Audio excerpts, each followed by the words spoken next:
60 kilo सुन प्रकरणमा 4 चिनिया नागरिक पक्राउ। माइतीघरमा अनसनरत आरती शाहका परिवारको माग सम्बोधन गर्न मानव अधिकार आयोगको आग्रह।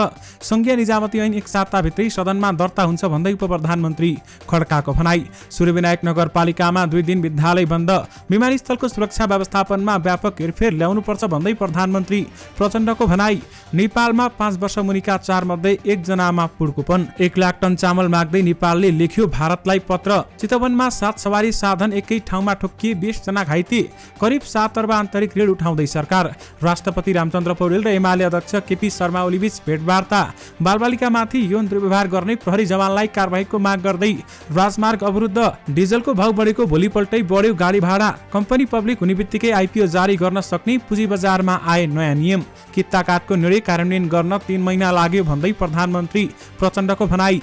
सुन प्रकरणमा थप 4 जना चिनिया नागरिक पक्राउ। म्याद थप गर्न लगियो अदालत। अनौपचारिक क्षेत्रका श्रमिकहरूलाई स्थानीय सरकारले प्रत्येक महिना 879 रुपैयाँ जम्मा गरिदिनु पर्ने। विमानस्थलको सुरक्षा व्यवस्थापनमा व्यापक हेरफेर ल्याउनु पर्ने बेला भएको छ भन्दै प्रधानमन्त्री प्रचण्डले भने। आम जनतामा राज्य र राज्यका विभिन्न अङ्गप्रतिको विश्वास कमजोर भएको छ भन्दै प्रधानमन्त्री प्रचण्डको धारणा।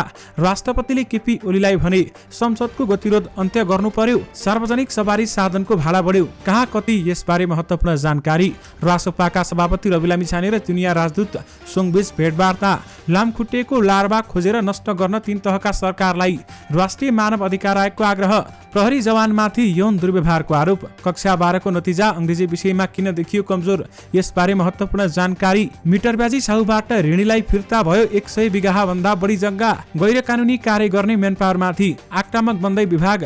माधव कुमार नेपाल, बाबुराम भट्टराई र कृष्णबहादुर महरासँग बयान लिँदै सिआइबी। नयाँ टिम सहित कमेडी क्लब च्याम्पियन 2 प्रसारण भयो। स्वदेशमै अवसर खोजौं, विदेश जाने बित्तिकै सबै कुरा पाइँदैन भन्दै अर्थमन्त्री डाक्टर प्रकाश शरण महतको भनाई। सरकारले भ्रष्टाचारका मुद्दा टुङ्गोमा पुर्याएरै छाड्छ भन्दै सञ्चार मन्त्री रेखा शर्माको भनाई।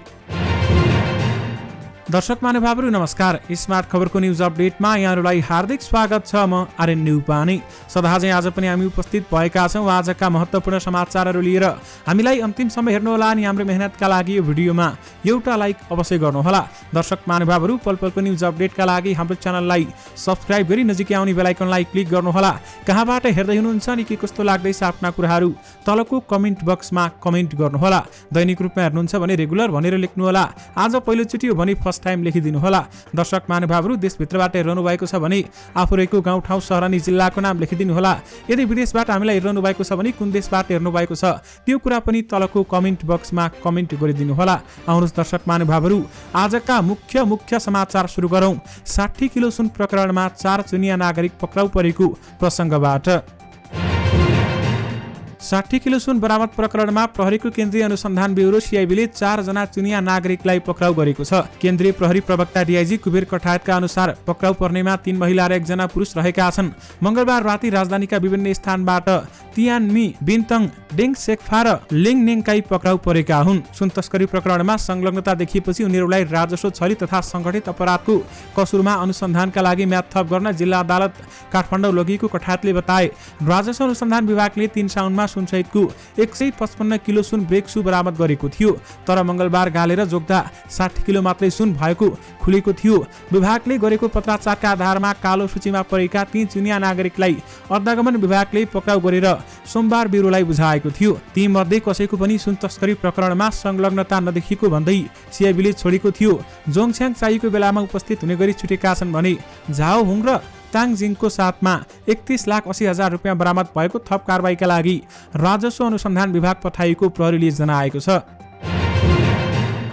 प्रधानमन्त्री पुष्पकमल दाहाल प्रचण्डले त्रिभुवन विमानस्थलको समग्र व्यवस्थापन र सुरक्षा व्यवस्थापनमा व्यापक हेरफेर ल्याउनु पर्ने बताएका छन्। आज प्रधानमन्त्री तथा मन्त्री परिषदको कार्यालय सिंहदरबारमा आयोजित विमानस्थलको सुरक्षा प्रबन्ध र सरकारले चाल्नु पर्ने कदमबारेमा छलफल गर्न आयोजित बैठकमा उनले विमानस्थलको सुरक्षा प्रबन्ध व्यवस्थित गर्न ठोस कदम चाल्नु पर्ने बताएका हुन्। हामी गम्भीर विषयमा छलफल गरिरहेका छौँ। हामीले स्थितिको गम्भीर समीक्षा गरेर अगाडि कसरी बढ्ने, विगतका कमी कमजोरी कसरी सच्याउने भन्नेतिर हाम्रो ध्यान जानुपर्छ। नकारात्मक चीजलाई शिक्षाका रूपमा लिएर सोच संरचना, कार्यविभाजन र कार्यशैलीमा सुधार गर्नेतिर जोड गर्नुपर्छ भन्दै उनले भनेका छन्। नेपाल सरकारले भारतसँग 1,55,000 टन खाद्यान्न माग गर्दै पत्राचार गरेको छ। भारतको निर्यात प्रबन्धको नीतिका कारण नेपाली बजारमा आपूर्ति प्रभावित हुन सक्ने भन्दै सरकारले धान चामल र चिनी खरिदका लागि भारत सरकारलाई पत्राचार गरेको हो। उद्योग वाणिज्य तथा आपूर्ति मन्त्री रमेश रिजालले 1 लाख टन चामल, 50,000 टन चिनी र 5,000 टन धान नेपालमा आपूर्ति गरिदिन भारतलाई पत्राचार गरेको बताएका छन्। परराष्ट्र मन्त्रालय मार्फत भारतीय दूतावासलाई पत्र लेखेको मङ्गलबार पुगेको, तर त्यसबारेमा औपचारिक जवाफ नआइसकेको मन्त्रालयकी प्रवक्ता राधिका अरालले जानकारी दिइन्। भारतले 4 साउनमा बासमती बाहेकका सेता चामलको निर्यात रोक्ने निर्णय गरेको थियो। भारतको निर्णयको असर नेपाली बजारमा देखिन सक्ने भएकाले परिणाम तोकेर खाद्यान्न आयातका लागि आग्रह गरिएको सहसचिव अरालले जानकारी दिइन्। खाद्यान्न आयातका लागि भारतलाई औपचारिक रूपमा पत्राचार गरिएको छ। प्रवक्ता अरालले भनिन्, हामी सकारात्मक जवाफको प्रतीक्षामा छौं। अनौपचारिक कुराकानीमा भारतीय पक्षले नेपालका लागि उक्त प्रतिबन्ध लागू नहुने बताएको, तर नेपाली बजारमा असर देखिएकाले समाधानका लागि औपचारिक पहल गरेको उनले बताइन्। भारतले निर्यात प्रतिबन्ध घोषणा गरेको 10 दिनपछि 14 साउनमा बसेको केन्द्रीय अनुगमन समितिको बैठकले खाद्यान्नको आपूर्ति सहज बनाउने निर्णय समेत गरेको थियो। विशेष गरी 1 लाख टन चामल माग्दै नेपालले भारतलाई पत्र लेखेको छ। चितवनको भरतपुर महानगरपालिका 9 टिकौली जंगलमा शव बोकेको जीपसहित 7वटा सवारी साधन एकै ठाउँमा ठोकिँदा 20 जना घाइते भएका छन्। घाइतेहरूमध्ये 7 जनाको अवस्था गम्भीर रहेको प्रहरीले जनाएको छ। आज बिहान 11:40 बजेको समयमा ना 6131 नम्बरको अक्सफोर्ड कलेजको बसले विपरीत दिशामा रहेको शव बोकेको ना 28446 नम्बरको बोलेरो जीपलाई ठक्कर दिएपछि अनियन्त्रित हुँदा थप 5वटा मोटरसाइकल पनि ठोकिएका थिए। प्रहरी चौकी गोन्द्राङबाट करिब 500 मिटर दूरीमा भएको यो दुर्घटनामा 14 जना घाइते भएका र उनीहरूको भरतपुरका विभिन्न अस्पतालमा उपचार भइरहेको प्रहरीले जनाएको छ। बस चालक नवलपुरको गैंडाकोट नगरपालिका 9 बस्ने 26 वर्षीय आशिष परियारलाई प्रहरीले नियन्त्रणमा लिएको छ। दुर्घटनामा परि घाइते हुनेहरूमा चितवनको खैरनी नगरपालिका 4 का अन्दाजी 60 वर्षीय कृष्ण बहादुर तामाङ, खैरनी 1 का 82 वर्षीय जित बहादुर तामाङ, रत्ननगर नगरपालिका 4 का कुसुम बहादुर राणा, रत्ननगर 9 का किशोर तामाङ, रत्ननगर 14 का डोल बहादुर कार्की र 38 वर्षीय सुरेश श्रेष्ठ रहेका छन्। सोही दुर्घटनामा मकवानपुरको हेटौडा उपमहानगरपालिका 14 का मोहन तामाङको अवस्था पनि गम्भीर रहेको जिल्ला प्रहरी कार्यालय चितवनले जनाएको छ। यसैगरी 12 जना घाइतेको अवस्था मध्यम र 1 जनाको अवस्था सामान्य रहेको प्रहरीले बताएको हो। पेट्रोलियम पदार्थको मूल्य वृद्धि भएसँगै अन्तर्प्रदेश सार्वजनिक यातायातको भाडा समेत वृद्धि भएको छ। स्वचालित मूल्य प्रणालीका आधारमा बुधबारदेखि लागू हुने गरी यातायात व्यवस्था विभागले सार्वजनिक सवारीको भाडा वृद्धि गरेको हो। विभागका अनुसार यात्रुवाहक सवारी साधनको साविकको भाडामा 4.70% वृद्धि गरिएको छ भने पहाडी बाटोमा सञ्चालन हुने मालवाहक सवारी साधनको भाडा 6.15% वृद्धि गरिएको छ। यस्तै तराईको बाटोमा सञ्चालन हुने मालवाहक सवारीको भाडा 6.83% वृद्धि गरिएको छ। इन्धनको बजार मूल्य 5% वा सोभन्दा बढेमा वा घटेमा विभागले अभ्यास गर्दै आएको वैज्ञानिक भाडा समायोजन प्रणाली अनुसार स्वचालित रूपमा अन्तर्प्रदेश सार्वजनिक यातायातको भाडा बढ्ने वा घट्ने व्यवस्था रहेको छ। सोही व्यवस्था अनुसार भाडा समायोजन गरिएको विभागले जनाएको छ। नेपाल आयल निगमले मङ्गलबार रातिदेखि लागू हुने गरी डिजेलको मूल्य प्रति लिटर 14 रुपियाँले वृद्धि गर्दै 165.83 रुपियाँ पुगाएको छ। त्यसकारण सार्वजनिक सवारी साधनको भाडा बढेको हो। प्रधानमन्त्री पुष्पकमल दाहाल प्रचण्डले किता काठ खुलाउने मन्त्री परिषदको निर्णय कार्यान्वयन गर्न 3 महिना लागेको बताएका छन्। 3 महिना अघि नै मन्त्री परिषदले किता काठ खोल्ने निर्णय गरे पनि विभिन्न कारणले समयमा कार्यान्वयन हुन नसकेको भन्दै उनले बेलैमा कार्यान्वयन भएको भए अर्थतन्त्रमा परेको दबाव कम भइसक्ने दावी गरेका छन्। आज अनौपचारिक क्षेत्रका श्रमिकहरूलाई सामाजिक सुरक्षा कोषमा सहभागी गराउने कार्यक्रमको उद्घाटन गर्दै कार्यक्रममा उनले मन्त्री परिषदले गरेका निर्णय पनि समयमा कार्यान्वयन गराउन नसक्ने परिस्थिति रहेको टिप्पणी गरेका छन्। कहिलेकाहीँ क्याबिनेटका कुरा पनि तुरन्तै कार्यान्वयन गर्न कठिन भएको अनुभव गरेको छु। हिजो मात्र हामीले क्याबिनेटबाट किता काठ सम्बन्धी निर्णय गरेका छौँ। अर्थतन्त्रमाथि परेको अहिलेको दबाव हटाउने एउटा महत्त्वपूर्ण माध्यम हो भन्ने निजी क्षेत्र लगायत सबैको पनि चाहनाको आधारमा गरेको यो निर्णय कार्यान्वयन गर्न 3 महिना लाग्यो भन्दै उहाँले बताउनुभयो। किता काठको निर्णय त्यतिबेलै कार्यान्वयन गर्न सकेको भए अर्थतन्त्रमा धेरै सुधार भइसक्ने प्रधानमन्त्री प्रचण्डले दावी गरे। सरकारले चाहे जसरी काम गर्न नसकेको भन्दै उनले विगतमा नीति नियम कार्यशैली र संस्कारले अप्ठ्यारो परेको बताएका छन्। राष्ट्रपति रामचन्द्र पौडेलले प्रतिनिधि सभा र राष्ट्रिय सभाको गतिरोध अन्त्य गर्न पहल गरिरहेका छन्। लामो समयदेखि प्रमुख प्रतिपक्षी नेकपा एमाले संसद बैठक चल्न दिएको छैन। त्रिभुवन अन्तर्राष्ट्रिय विमानस्थल बाहिरबाट गत साउन 2 गते बरामद भएको सुनका विषयमा छानबिन गर्न उच्चस्तरीय समिति गठन गर्नुपर्ने आह्वान राख्दै एमाले सदनमा लगातार अवरोध गर्दै आएको छ। एमालेको नाराबाजी र बेल घेराउले प्रतिनिधि सभा बैठक भदौ 3 गतेसम्मका लागि र राष्ट्रिय सभा बैठक भदौ 5 गतेसम्मका लागि स्थगित गरिएको छ। यसबीचमा संसदको गतिरोध हटाउन राष्ट्रपति रामचन्द्र पौडेलले पनि पहल गरिरहेका छन्। राष्ट्रपति पौडेलले आज दिउँसो प्रमुख प्रतिपक्षी दलका नेता केपी शर्मा ओलीसँग शीतल निवासमा भेटवार्ता गरेका छन्। भेटवार्तामा संसदको गतिरोध अन्त्य गर्ने विषयमा केन्द्रित रहेको थियो भने राष्ट्रपतिका प्रेस सल्लाहकार किरण पोखरेलका अनुसार राष्ट्रपति पौडेलले सदनको गतिरोध अन्त्य गर्न अध्यक्ष केपी ओलीलाई आग्रह गरेका छन्। राष्ट्रपति पौडेलले सत्ता र प्रमुख प्रतिपक्षी दलका नेताहरूलाई भेटेर विश्वासको वातावरण सृजना गरी सदन चल्ने वातावरण बनाउन पनि आग्रह गरेका छन्। नेपाल प्रहरीको केन्द्रीय अनुसन्धान ब्युरो सिआइबीले पूर्व प्रधानमन्त्रीद्वय र नेकपा माओवादी केन्द्रका उपाध्यक्षसँग फरक विषयमा बयान लिँदैछ। बालुवाटार स्थित ललिता निवासको सरकारी जग्गा व्यक्तिको नाममा ल्याउन मन्त्री परिषदबाट निर्णय गराएको भन्दै सर्वोच्च अदालतले पूर्व प्रधानमन्त्रीद्वय डाक्टर बाबुराम भट्टराई र माधव कुमार नेपालसँग बयान लिन 21 साउनमा सिआइबीलाई आदेश दिएको थियो। ती नेताहरूको पनि 1-2 दिनभित्र बयान लिइसकेर सिआइबीले अबको 7 दिनभित्रै सरकारी वकिलको कार्यालयमा प्रतिवेदन बुझाउने छ। सिआइबीले यसअघि पक्राउ परेका अभियुक्तहरू विरुद्ध आज जिल्ला अदालत काठमाडौँमा म्याद थप्दैछ। उनीहरूको म्याद थप भइसकेपछि दुवै प्रधानमन्त्रीहरूसँग पनि बयानको तयारी भएको हो। 60 दिनभित्र यो मुद्दा अदालत लानुपर्ने बाध्यतामा सिआइबी छ। सिआइबीले ललिता निवास प्रकरणमा अदालतबाट पहिलो म्याद लिएको बुधबार 51 दिन पुगिसकेको छ। यानि कि आज 51 दिन पुगेको छ। पूर्व प्रधानमन्त्री भट्टराई र नेपालले सिआइबीलाई बयान दिन तयार रहेको बताइसकेका छन्। सिआइबीले बोलायो भने जहाँसुकै गएर बयान दिने भट्टराईले बताए। बयान दिनकै लागि युरोपको भ्रमण छुट्याएर पूर्व प्रधानमन्त्री माधव कुमार नेपाल सोमबार बिहानी स्वदेश फर्किसकेका छन्। सरकारका प्रवक्ता एवं सूचना सञ्चार प्रविधि मन्त्री रेखा शर्माले भ्रष्टाचारका मुद्दा टुङ्गोमा पुर्याउने गरी सरकारले काम गरिरहेको बताएकी छन्। आज प्रेस सेन्टर दाङले घुराईमा गरेको पत्रकार सम्मेलनमा बोल्दै मन्त्री शर्माले राज्य सञ्चालकहरूबाट विगतमा भएका गल्ती कमजोरीका कारण देशमा सुशासन स्थापना हुन नसकेको बताइन्। उनले भ्रष्टाचार अन्त्यका लागि सरकार निर्मम ढङ्गले अगाडि बढेको समेत बताइन् भने उनले भ्रष्टाचारका ठूला मुद्दामा पूर्व विशिष्टहरू समेतहरूको नाम आएको र उनीहरूलाई उन्मुक्ति दिने कुरा बजार हल्ला मात्रै भएको समेत स्पष्ट पारेकी छन्। उनका अनुसार हिजोका दिनमा कोप पर्दैछ भन्ने कुराहरूमा निर्धारण गरिएको देखिन्थ्यो, तर अहिले त्यस्तो छैन। ललिता निवास र नक्कली भुटानी शरणार्थी प्रकरणको विषयहरू पुराना विषयहरू भएको भन्दै उनले यसमा राज्यको निकायले गम्भीरतापूर्वक अनुसन्धान गरिरहेको उल्लेख गरेकी छन्। यस्तै अनुसन्धान भइरहेको कुराहरू बाहिर ल्याउन राम्रो नहुने भन्दै उनले अनुसन्धान प्रभावित हुने बताएकी छन्। सबैको साझा स्वरूप हामीले व्यवस्था परिवर्तन गरेका छौँ, तर जनताको अवस्था परिवर्तन हुन सकेन। जनताको अवस्था परिवर्तन हुन नसक्नुको कारणमध्ये हामीले सरकार सञ्चालन गर्दा भएका कमी कमजोरी पनि हुन् भन्दै उहाँले बताउनुभयो। नेपालमा 5 वर्ष मुनिका प्रत्येक 4 मध्ये 1 जना बालबालिकामा पुड्कोपन देखिएको छ। एक अध्ययनले यस्तो देखाएको हो। स्वास्थ्य तथा जनसङ्ख्या मन्त्रालयका अनुसार प्रत्येक 100 जना बालबालिका मध्ये 25 जनामा पुड्कोपना देखिने गरेको हो। विज्ञहरूका अनुसार बालबालिकाको खानपानमा कमी र उमेर अनुसारको पोषण अभाव भयो भने पुड्कोपना देखिन्छ।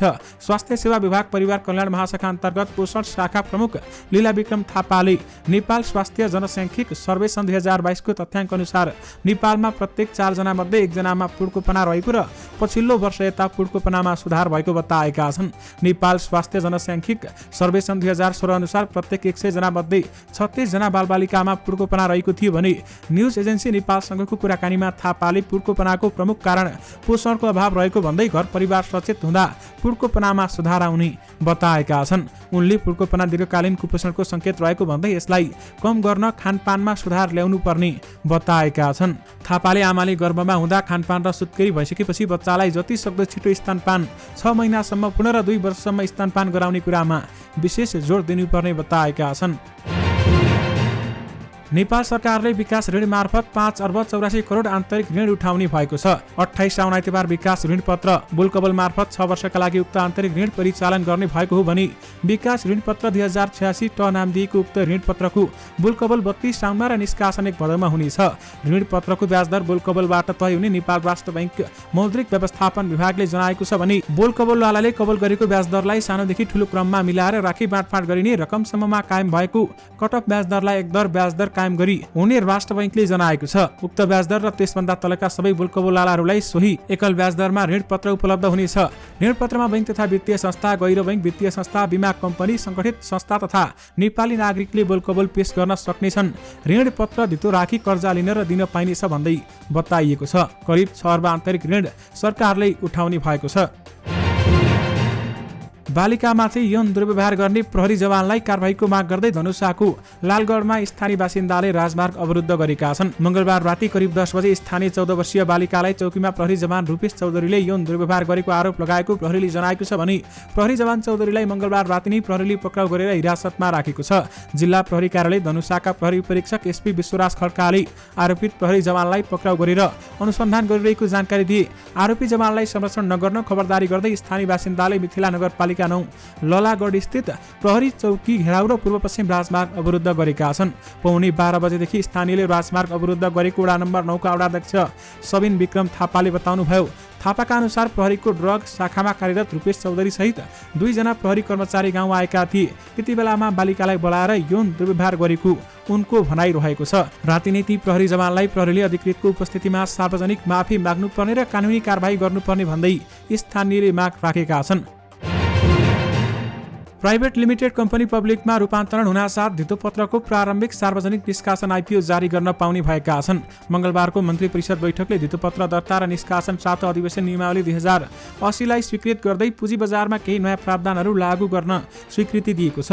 धितोपत्र बोर्डले प्रस्ताव गरे अनुसारको जस्ताको त्यस्तै नियमावली संशोधन भएको एक मन्त्रीले हामीलाई जानकारी दिएका छन् र साथमा यससँगै आइपिओ निष्कासनका लागि कम्पनी रूपान्तरण गरेर 2 वर्ष कोर्नुपर्ने बाध्यता समाप्त भएको छ। नियमावली संशोधनसँगै प्राइभेट कम्पनीको रूपमा दर्ता भएर 2 वर्षदेखि कारोबार गरिरहेको कम्पनीले पब्लिकमा रूपान्तरण हुनासाथ सार्वजनिक निष्कासन आइपिओ जारी गर्न सक्नेछन्। साबिकमा प्राइभेट लिमिटेडको रूपमा दर्ता भई कारोबार सञ्चालन गरेको कम्तीमा 2 आर्थिक वर्ष पूरा गरी पब्लिक लिमिटेड कम्पनीमा परिणत भएको कम्पनीको हकमा पब्लिक लिमिटेड कम्पनीको रूपमा 1 आर्थिक वर्ष पूरा हुन आवश्यक पर्ने छैन भन्दै संशोधित नियमावलीमा भनिएको छ। यसअघि पब्लिक कम्पनीको रूपमा आफ्नो उद्देश्य अनुसार कारोबार सञ्चालन गर्न आवश्यक कार्यहरू अगाडि बढाई पुरा 1 आर्थिक वर्षको अवधि पूरा गरेको कम्पनीले मात्रै सार्वजनिक निष्कासन गर्न सक्ने व्यवस्था रहेको थियो। सरकारले आजदेखि अनौपचारिक क्षेत्रमा कार्यरत श्रमिक तथा स्वरोजगार व्यक्तिहरूलाई पनि योगदानमा आधारित सामाजिक सुरक्षा कोषमा आबद्ध गराउने घोषणा गरेको छ। काठमाडौँमा एक कार्यक्रम आयोजना गर्दै प्रधानमन्त्री पुष्पकमल दाहाल प्रचण्डले अनौपचारिक क्षेत्रका श्रमिकहरूलाई कोषमा आबद्ध गराउन पाउँदा निकै हर्षित भएको बताएका छन्। अनौपचारिक क्षेत्रका श्रमिकहरू आबद्ध हुन सरकारले तोकेको न्यूनतम आधारभूत पारिश्रमिकको 20.37% रकम सामाजिक सुरक्षा कोषमा जम्मा गर्नुपर्ने हुन्छ। उनीहरूका लागि सरकारले पनि सहयोगदान गरिनुपर्ने व्यवस्था रहेको छ। कोषका उपनिर्देशक रोहित रेग्मीका अनुसार कोषमा श्रमिकले सरकारले तोकेको न्यूनतम आधारभूत पारिश्रमिकको 11% रकम प्रत्येक महिना जम्मा गर्नुपर्ने हुन्छ। सम्बन्धित स्थानीय सरकारले 9.37% सहयोगदान गरिनुपर्ने हुन्छ। यो भनेको सरकारले तोकेको पहिलो न्यूनतम आधारभूत पारिश्रमिक 9,385 रुपियाँको 9.37% अर्थात् 879.37 रुपियाँ हो। प्रत्येक स्थानीय तहले आफ्नो क्षेत्रमा अनौपचारिक क्षेत्रमा कार्यरत सबै श्रमिकको खातामा सहयोगदान गर्नुपर्ने उनले बताएका छन्। राष्ट्रिय स्वतन्त्र पार्टी रासपाका सभापति रवि लामिछाने र नेपालका लागि चुनिया राजदूत छङसोङ बीच भेटवार्ता भएको छ। उनीहरूबीच आज वनस्थली स्थित रासपाको पार्टी कार्यालयमा भेटवार्ता भएको हो। प्रतिनिधि सभा सदस्य एवं पार्टीका अन्तर्राष्ट्रिय सम्बन्ध विभाग प्रमुख शिशिर खनाल र केन्द्रीय सदस्य लिमा अधिकारी लगायतको वार्तामा सहभागिता रहेको केन्द्रीय सदस्य प्रतिभा रावलले जानकारी दिन्। त्यस अवसरमा नेपाल र चीन बीच आपसी चासोका विषयमा छलफल भएको थियो। मुलुकको आर्थिक विकास, सुशासन र ग्रामीण क्षेत्रका विकासका विषयमा पनि उनीहरूबीच छलफल भएको थियो।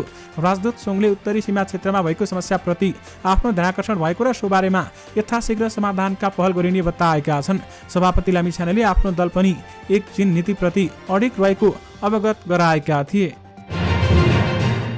राष्ट्रिय मानवाधिकार आयोगले देशव्यापी डेंगू रोग फैलिँदै गएको प्रति संघ प्रदेश र स्थानीय तहका सरकारलाई ध्यानाकर्षण गराएको छ। आज एक विज्ञप्ति जारी गर्दै आयोगले देशव्यापी रूपमा फैलिँदै गइरहेको डेंगू रोगका कारण नागरिकको स्वास्थ्य र जीवनको अधिकारमा पर्न गएको असरप्रति राष्ट्रिय मानवाधिकार आयोगले गम्भीर ध्यानाकर्षण भएको जनाएको छ। आयोगका प्रवक्ता डाक्टर टीकाराम पोखरेलले जारी गरेको विज्ञप्तिमा भनिएको छ, डेंगूको संक्रमणले महामारीको रूप लिनेतर्फ सचेत रहँदै नागरिकको स्वास्थ्य सम्बन्धी हकको संरक्षण गर्न एवं जीवनको अधिकार सुनिश्चित गर्न डेंगू फैलाउने लामखुट्टेको लार्वा खोज्ने र नष्ट गर्ने अभियानमा पर्याप्त जनशक्ति परिचालन गर्ने कार्यमा तिनै तहका सरकारबीच प्रभावकारी समन्वय र सहकारी हुन तथा डेङ्गु नियन्त्रण र रोकथामका लागि सरसफाई जनचेतना लगायतका कार्यहरूलाई प्राथमिकताका साथ अगाडि बढाउन आयोग सङ्घीय सरकार, प्रदेश सरकार र स्थानीय तहलाई आग्रह गर्दछ भन्दै बताइएको छ। लामखुट्टेको लार्वा खोजेर नष्ट गर्न तीन तहका सरकारलाई राष्ट्रिय मानव अधिकार आयोगले आग्रह गरेको हो। कक्षा 12मा अङ्ग्रेजी विषयमा सबैभन्दा कमजोर नतिजा देखियो। राष्ट्रिय परीक्षा बोर्डले सार्वजनिक गरेको नतिजा अनुसार सबैभन्दा बढी अङ्ग्रेजी विषयमा फेल भएको देखियो। नन ग्रेडेड एनजीआईका विद्यार्थीहरूमध्ये सबैभन्दा बढी अङ्ग्रेजी विषयमा रहेका छन्। अङ्ग्रेजीमा मात्रै 1,09,527 विद्यार्थीको एनजीआईको छ भने यो एनजी आउने विद्यार्थी 59.87% र जम्मा विद्यार्थीको 24.40% हुनाउँछ।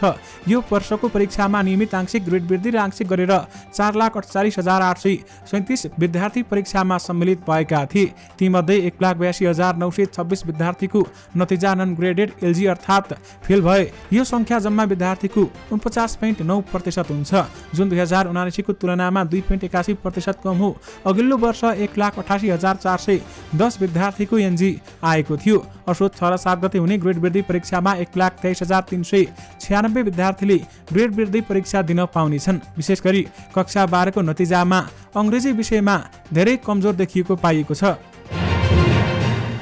मुलुकभरमा हालसम्म मिटर व्यास सम्बन्धी 23,852 उजुरी परेको देखिएको छ। साथै प्रदेशका कुल 77 वटा जिल्ला मध्ये मधेसको 8 जिल्लामा 18,356 र लुम्बिनी प्रदेशको पश्चिम नवलपरासीमा 1,889 गरी 9 वटा जिल्लामा मात्रै 20,245 उजुरी दर्ता भएको अनुचित लेनदेन मिटर व्यास सम्बन्धी जाँचबुझ आयोगले जनाएको छ। आयोगका अनुसार तीमध्ये 29 गतेसम्म 3,264 उजुरी फर्स्यौट भइसकेको छ भने मधेस प्रदेशमा दर्ता भएका 18,356 वटा उजुरी मध्ये हालसम्म 2,559 वटा उजुरी फर्स्यौट भएको छ। मधेसको 8 वटा जिल्ला मध्ये सबैभन्दा बढी उजुरी 12मा दर्ता भएको छ भने फर्स्यौट पनि 12मै धेरै भएको छ। 12मा 510 र सर्लाहीमा 503 वटा उजुरी सहमतिमा फर्स्यौट भएको आयोगले जनाएको छ। दर्शक महानुभावहरू, मिटर ब्याजी साहुबाट ऋणीलाई 100 बिघा भन्दा बढी जग्गा फिर्ता भएको बताइएको छ। इजाजत पत्र नलिई वैदेशिक रोजगार व्यवसाय सञ्चालन गर्ने 2 मेन पावर कम्पनी अथवा व्यवसायीलाई कारबाही गरिएको छ। वैदेशिक रोजगार विभागले वैदेशिक रोजगार ऐन 2064 बमोजिम इजाजत पत्र नलिई सञ्चालनमा रहेका 2 मेन पावर व्यवसायीलाई जनै 2 लाख रुपियाँ जरिवाना गराएको हो। स्वीकृति बिना सामाजिक सञ्जालको प्रयोग गरी वैदेशिक रोजगारीमा पठाइदिने भन्दै विज्ञापन गरी राहदानी सङ्कलन गरेको पाइएपछि क्यापिटल रिक्रुटमेन्ट सर्भिसेज र इगल मेन पावर कन्सल्टेन्टलाई जनै 2 लाख रुपियाँ जरिवाना गरिएको छ। त्यस्तै सामाजिक सञ्जालमा विज्ञापन गर्दै सर्वसाधारणमा भ्रम सृजना गर्ने ललितपुरका 2 वटा सुयान एजुकेसन प्रणाली र elite to work human resources hospitality and training सेन्टरमा विभागले अनुगमन गरेको छ। स्थलगत अनुगमन गरी आवश्यक कागजात नियन्त्रणमा लिई थप अनुसन्धान भइरहेको विभागले जनाएको छ।